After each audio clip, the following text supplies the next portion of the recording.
지지난주였죠? 예, 인사드릴 이영욱 목사입니다. 네, 잘 부탁드립니다. 이렇게 제가 긴장을 좀 안 한다 싶었는데 이게 좀 이렇게 아까부터 이렇게 좀 앉아 있는데 서서히 이렇게 긴장감이 좀 몰려오기 시작하는 것 같더라고요. 또 이렇게 제가 이번에 좀 설교를 좀 약간은 자기 소개하는 좀 시간이라고 이렇게 말씀해 주셨는데 제가 좀 약간 좀 다르게 좀 생각을 해봤던 것 같아요. 저는 어떤 사람인지를 여러분에게 소개하는 그런 시간이라고 들었었거든요. 근데 좀 다르게 저에게 영향을 준 분들은 어느 분일까라는 생각을 좀 하게 되었던 것 같아요. 그래서 제가 어떤 분들에게 어떤 영향을 받으면서 지금 이 자리까지 오게 되었는지를 생각해 보면서 말씀을 준비하였고 오늘 그분들에게 소개시켜 드리려고 합니다. 이 세 분을 오늘 이렇게 세 분을 소개시켜 드리려고 하는데 이분 한 분 한 분 생각할 때마다 갑자기 이제 저의 마음속에 좀 이렇게 울컥하는 게 막 밀려오는 거예요. 저를 지금의 자리에 이르게까지 이렇게 열심히 애써주시고 좋은 영향력을 가르쳐 이렇게 베풀어 주셨던 분들의 감사하는 마음이 좀 이렇게 같이 있는 것 같고 그분들을 좀 이렇게 소개하는 시간을 갖고자 합니다. 많은 고민을 했었는데요. 좀 세 분이 떠올랐던 것 같아요. 한 분은 저희 어머니고요.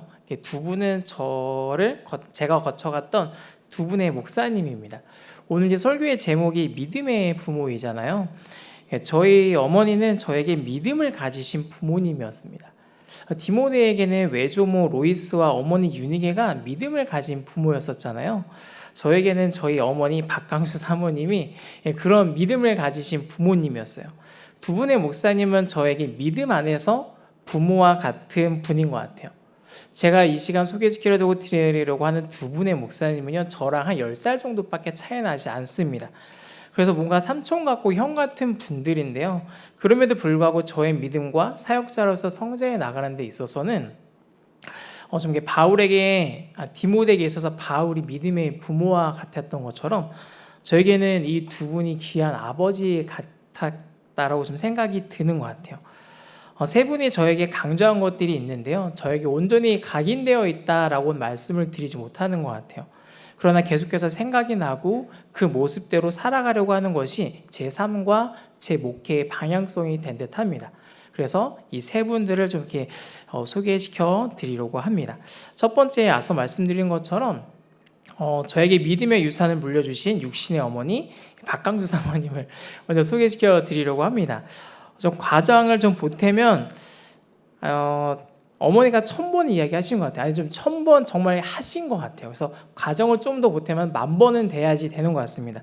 저희 어머니가 저에게 계속해서 하셨던 말씀 중에 하나가 너는 기도로 태어났어라고 하는 것이었어요. 제가 저희 집의 장손이거든요. 예, 저희 아버지가 6남매 중에 고모 저희 아버지가 태어났거든요. 그러니까 큰 아들로 태어났고 저의 누나가 2명이에요. 그리고 저희 이게 시골집이 어디냐면 안동입니다. 여기 가깝죠? 살짝 그림이 그려지시죠? 예, 그 안동 그 선비의 고장이라고 하는 곳에서 장손의 집안에서 누나 둘만 태어난 거예요. 저희 어머니가 저를 가지셨을 때 온 가족의 기도가 시작이 되었습니다. 저희 어머니가 기도하셨고 저희 외가 식구들이 정말 다 매달려서 기도를 한 것이었어요. 제발 이번에는 꼭 아들을 주시기를 막 기도를 했습니다. 그러면서 저희 어머니가 또 기도를 하신 거예요. 뭐라고 기도하셨을까요? 아들을 낳으면 어떻게 해요? 목회자로 헌신하게 드리겠다고 하나님께 소원을 하신 거예요. 그 결과가 지금 여러분 앞에 서 있는 저의 모습입니다. 저희가 정말 그렇게 믿음 가운데 기도 가운데 좀 태어나게 되었습니다. 기도로 낳게 된 이렇게 아들을 낳은 저희 어머니가 기도를 한 이후에 계속해서 기도의 모습을 보셨던 것 같아요. 저희 어머니가 종종 얘기하셨던 게 시골집에 시집을 가셨는데 매일 새벽 예배를 드리셨대요. 근데 그냥 새벽 예배를 드린 게 아니라 밤에 가서 기도를 하시다가 아침에 새벽에 예배를 드리고 나서 다시 집으로 가셨다라고 하더라고요. 어머니 이런 기도의 모습이 제 기억에도 좀 남아 있습니다. 어머니께서 어린 저를 데리고 나서 이렇게 집을 나서시는 거예요. 그리고 길가에서 꿀떡 하나를 사주십니다. 그 꿀떡 하나에 너무 기분이 좋아져서 어머니의 손을 잡고 막 쫄래쫄래 따라가면은 어머니가 교회 도착하면은 장의자를 슉 돌리는 거죠. 뭐가 되는 거예요? 예, 침례가 되는 거죠. 어머니께서 저를 거기에 누이시고 앞에서 기도를 실컷 하시다가 나중에 저를 데리고 집으로 가셨던 것 같아요. 제가 더 성장하고 아버지가 개척을 하신 이후에 제가 학교에서 집으로 돌아가면 어머니가 집에 계실 때도 있는데 집에 계시지 않으면 대부분 집값 붙어 있었던 교회에 계셨어요. 기도를 하고 계시거나 찬양하고 기도하고 계시거나 예, 말씀 보고 기도하시거나 기도의 모습을 보여주셨던 것 같아요. 몇 해 전에 돌도 안 된 아이를 이렇게 가지신 한 성도님이 있었거든요. 이 성도님이 이렇게 새벽 예배 때 나오신 거예요. 한 돌도 안 된 아이의 어머니였는데 그래서 집사님 어떻게 이 시간 여기 나오셨어요? 라고 이야기를 했더니 남편과 이야기를 했대요. 엄마나 아빠 둘 중에 한 사람은 시간이 되면은 꼭 교회 나와야겠다.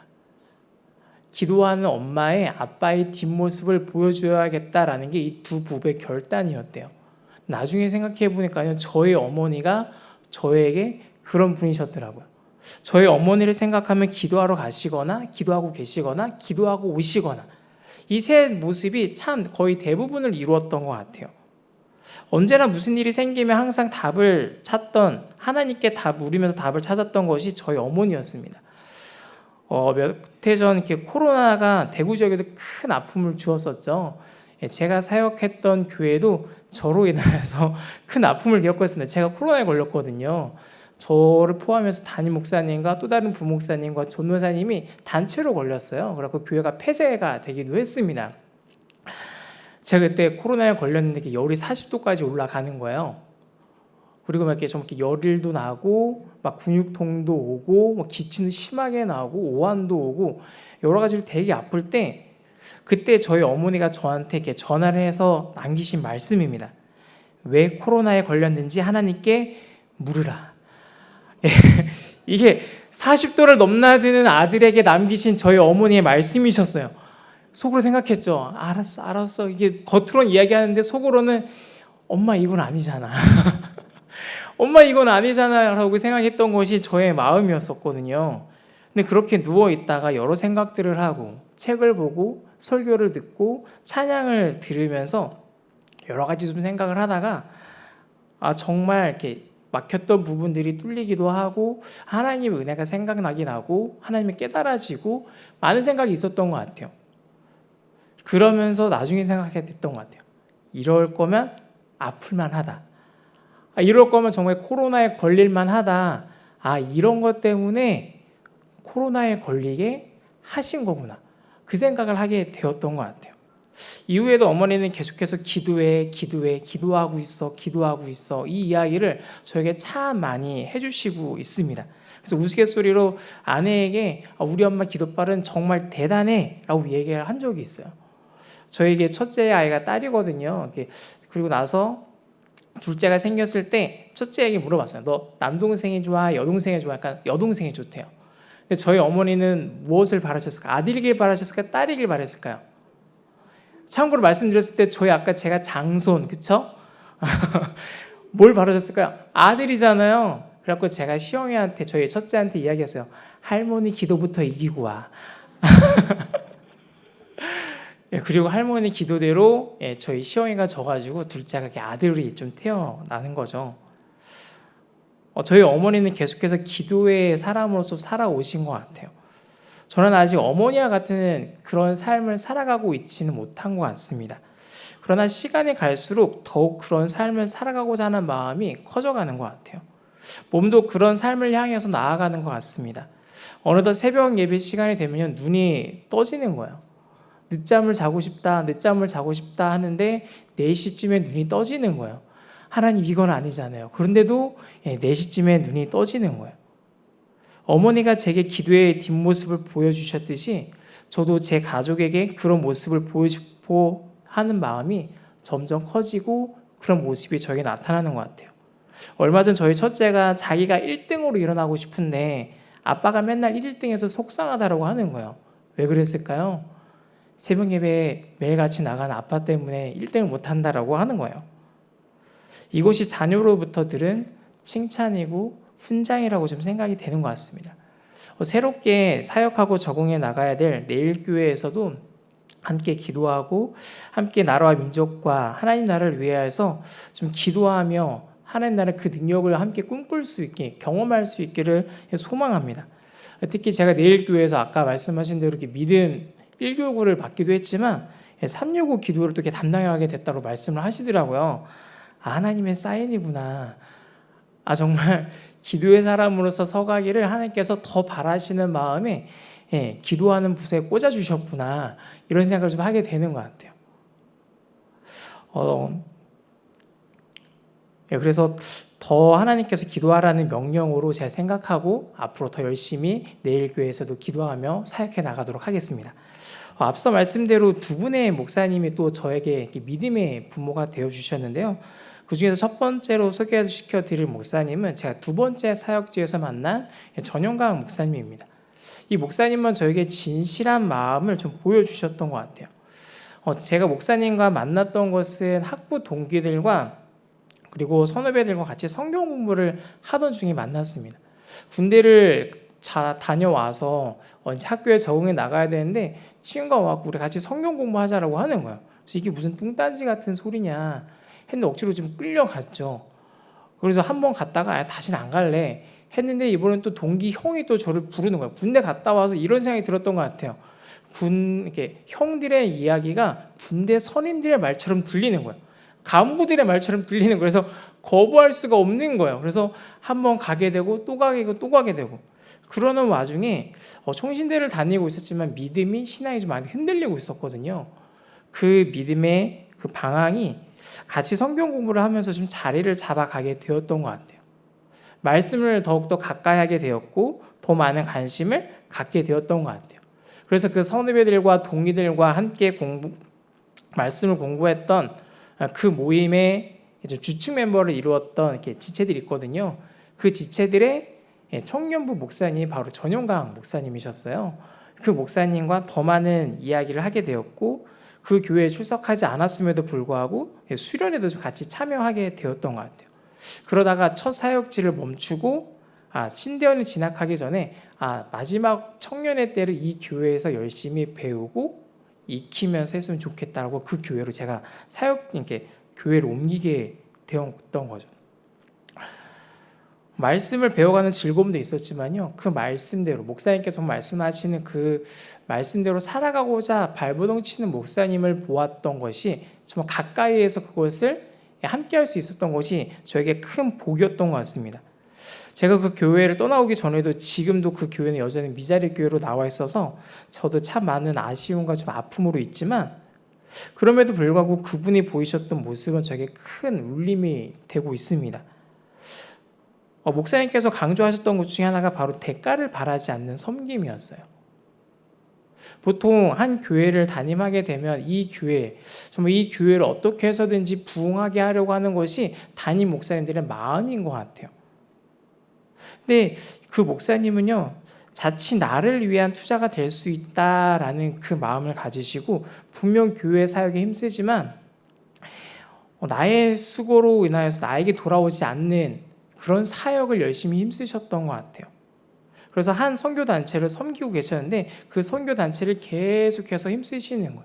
교회 사역에 힘쓰지만 어쩔 때는 저렇게 자신의 교회보다 그 선교단체를 더 열심히 섬기시는 모습을 보았습니다. 대가를 바라지 않는 그런 모습이었던 것 같아요. 저렇게 진실한 그 섬김이 목사님의 목회를 향한 하나님을 향한 주의 몸된 교회를 향한 진실한 마음이 계속해서 좀 다가왔던 것 같아요. 누가 보기에 어떤 목표를 이루기 위해 하는 열심이 아니라 그저 하나님께서 그것을 원하시기에 주의 몸된 교회가 그것을 하면 너무나도 좋다라는 그 확신 때문에 주의 몸된 성도들이 그 말씀 하나로 성장해 나가는 모습을 꿈꾸면서 열심히 사역하셨던 모습이 저에게는 큰 울림으로 다가오는 것 같습니다. 제가 내일교회로 부임하게 되는 것이 확정되자 주위 분들이 내일교회에 대해서 많은 칭찬을 해주셨던 것 같아요. 저렇게 좋은 목사님들과 또 이렇게 담임 목사님 그리고 많은 성도님들이 여러 가지 귀한 사역들을 계속해서 해오셨다라고 하더라고요. 그리고 제가 직접 와서 한 일주일 정도, 열흘 정도 이렇게 보니까 정말 그런 것 같아요. 함께하는 가운데 저도 하나님 나라와 주의 몸된 교회 성도들을 위하여서 진실한 마음으로 섬기길 바랍니다.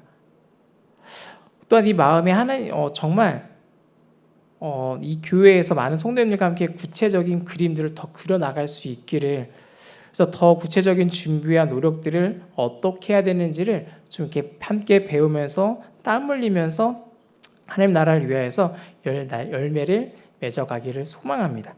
아직 좀 부족한 것이 많지만 성실히 임하도록 하겠습니다. 정말 이렇게 대가를 바라지 않는, 하나님께서 원하시기에, 하나님께서 그것을 기뻐하시기에 그것에 힘쓸 수 있는 제가 될 수 있도록 열심히 노력하겠습니다. 마지막으로 소개해 드릴 분은 고종민 목사님입니다.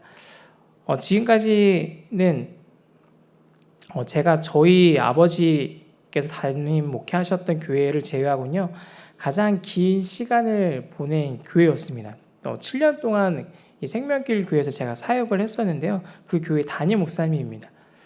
고종민 목사님은 저에게 특별함을 알려주셨던 것 같아요. 7년을 사역했다라고 하면요, 정말 보통 오래 있었다라고 생각을 많이 하게 되는 것 같아요. 평균적으로도 보았을 때 7년, 한 교회에서 7년을 머물렀다고 하면 좀 긴 편에 속하거든요. 근데 7년을 사역했다고 하면 매너리즘에 빠질 수 있다라고도 좀 생각이 드는 것 같아요. 많은 분들이 좀 그렇게 이야기도 하시더라고요. 나중에 한번 생각해 보았습니다. 7년을 머무르는 동안 나는 이 교회에서 매너리즘에 빠졌는가? 답이 뭐였을까요? 매너리즘에 빠질 겨를이 없었다라는 거였던 거예요. 재밌죠? 단 한 번도, 단 한순간도 그냥 반복이 없었던 것 같아요. 단순한 변화가 아니라 그 이상의 성장을 꿈꿔왔던 것 같아요. 그 고정민 목사님이 그렇게 사역을 해 오셨던 거죠. 지난 사역에서 하나라도 더 발전된 모습을 계속해서 꿈꾸셨던 것이 그 목사님의 모습이었습니다. 그렇게 하기 위하여서 매 사역마다 하는 일들마다 왜라는 질문을 참 많이 던지셨던 것 같아요. 우리가 이 사역을 왜 해야 되는 거지? 우리가 전도를 왜 해야 되는 거지? 우리가 왜 이 지역에서 전도해야 되는 거지? 이런 질문들을 참 많이 하셨던 것 같아요. 다른 이들이 하기 때문에, 다른 교회가 하기 때문에 하는 것이 아니라 왜 우리가 이것을 해야만 하는지, 그 왜라는 질문을 참 많이 던지셨던 것 같아요. 그 왜라는 질문 때문에 때로는 필요하다면 멈추기도 하였고, 없었던 것이 생겨나기도 했던 것 같아요. 그것이 그 중에 하나가 제가 사역했던 부서인 것 같아요. 영유아부요. 남자 사역자가 영유아부, 제가 영유아부를 사역을 했거든요. 안 놀라시네요. 저는 영유아부가 있는 줄 알았어요. 그 교회 갔을 때. 영유아부 하라고 하시니까 있나 보다 했는데 참 재밌었어요. 영유아부를 이제 만들래요. 영유아부 사역자를 먼저 뽑아놓고, 그러면 저는 부장님이라도 뽑아놓으셨겠지. 부장님도 저 오고 나서 컨택하기 시작하시는 거예요. 선생님도. 아이들은 대충 이렇게 올만한 애들이 있으니까 한번 만들어 보자 하셨던 거예요. 정말 하나님도 아닌데 무에서 유를 창조하시려고 했던 그런 목사님이신 것 같아요. 이런 가운데 사역을 준비하고 계획하는 그런 모습들 가운데 정말 이렇게 필요하다면 왜라는 질문을 계속해서 던지면서 더 큰 사역의 의미를 좀 함께 많이 찾아가게 되었던 것 같아요. 우리 이 사역을 왜 하게 되지? 이 사역이 우리에게 왜 필요할까? 이것이 우리 교회에 왜 필요할까를 계속해서 의미를 던지다 보니까 사역의 의미를 찾게 되었던 것 같아요. 그 가운데 더 큰 보람을 찾게 되었던 것 같습니다. 선교지를 가서도 정말 이렇게 여러 가지 일들을 새롭게 많이 시도했던 것 같아요. 보통 한 교회를 이렇게 선교를 가게 되면 거기서 어떻게 해서든지 좀 다른 사람들 만나고자 하는 것이 더 큰 마음일 텐데, 헌신자의 가정을 찾아가서 그들을 위하여서 축복하고 선물을 주고 하면서 그분들을 위로하면서 그분들이 더욱더 내가 정말 의미 있는 사역에 힘쓰고 있구나라는 것을 같이 일깨워 주었던 것 같아요. 더 나아가 왜라는 질문을 통하여서 평범을 넘어 특별함을 좀 추구하다 보니까요, 더 큰 감동으로 올 때가 참 많이 있었던 것 같아요. 그러면서 생각하게 되는 것 같아요. 평범에서는 감동이 될 수 없구나. 억지로 감동을 자아내는 것이 때로는 우스운 일 수도 있는 것 같아요. 그러나 마음을 담고 똑같은 일의 반복이 되지 않으려는 그 마음이, 그 특별함이 결국 누군가에게는 감동이 되지 않을까 생각하게 된 그런 사역지와 목사님이었던 것 같습니다. 말씀을 마치려고 합니다. 인사를 드려야 되는데 제가 이제 내일 교회에서 시작을 하려고 하는데 저의 소개보다는 제가 지나왔던, 저에게 영향을 주었던 분들을 좀 이렇게 소개시켜 드리는 시간이 되었던 것 같아요. 그러나 이분들을 통해서 분명히 말씀드릴 수 있는 것은 제가 이런 사역을 같이 꿈꾸고 있다라고 하는 것입니다. 하나님께서는요, 저에게 내일 교회에서 사역을 시작하려고 하는 이 시점에서 지난 시간들 동안에 저에게 큰 영향을 준 세 분을 돌아보게 하신 것 같아요. 어찌 보면 아직은 큰 영향이 아닐 수도 있는 것 같아요. 때로는 잔상일 수도 있는 것 같아요. 근데 하나님께서는 저에게 말씀해 주시는 것 같습니다. 제가 더 좋은 목회, 바른 목회를 해 나가는 방향성을 이분들을 통하여서 다시 한번 일깨워 주시는 것 같아요. 하나님께서 저에게 말씀하시는 것 같습니다. 세 사람의 입술과 삶을 통하여서 준 메시지, 그 메시지를 기억해. 그 세 사람의 모습을 기억해. 네가 이 내일 교회에서 이 세 사람의 모습을 기억하고 그 모습을 드러내도록 열심히 노력해. 하나님께서는 저에게 이 말씀을 하시는 것 같아요. 그리고 이것이 지난 저의 삶이 되었던 것이고 앞으로 저의 삶이 되기를 바라는 것 같습니다. 이것이 제가 꿈꾸는 삶인 것 같아요. 제가 기도와 진실함과 특별함, 이 세 가지를 저의 삶에 더 잘 드러낼 수 있도록 기도해 주시길 바랍니다. 이제 겨우 처음 인사를 드리는데 제가 언제 사임하게 될지 잘 모르잖아요. 근데 이 말씀을 좀 해드리고 싶은 마음이 드는 것 같아요. 언젠가 사임을 하게 될 텐데 그때 이영 목사는 기도의 사람이었지. 정말 진실한 마음으로 사역을 하려고 했었지. 정말 특별한 마음으로 사역을 하려고 했었지. 이런 사역자가 될 수 있기를 저도 부단히 노력하겠습니다. 그런 사역자로 설 수 있도록 기도해 주시고요. 또한 여러분의 삶에서도 이런 모습이 드러날 수 있기를 간절히 기도합니다. 오늘 설교의 제목이 믿음의 부모이잖아요. 여러분 모두가 여러분의 가정에서, 여러분의 부서에서, 여러분의 예친 속에서 믿음의 부모가 될 수 있기를 기도합니다. 정말 이 기도하는 성도의 모습, 기도하는 집사님, 기도하는 권사님, 기도하는 장로님, 이 모습이 우리 내일 교회 모든 성도님들의 모습이 될 수 있기를 기도합니다. 진실함으로, 특별함으로. 그래서 모든 곳에서 이 모습을 드러내어서 하나님의 이 몸된 교회를, 주의 몸된 교회를 더 잘 섬겨 나갈 수 있기를 기도합니다.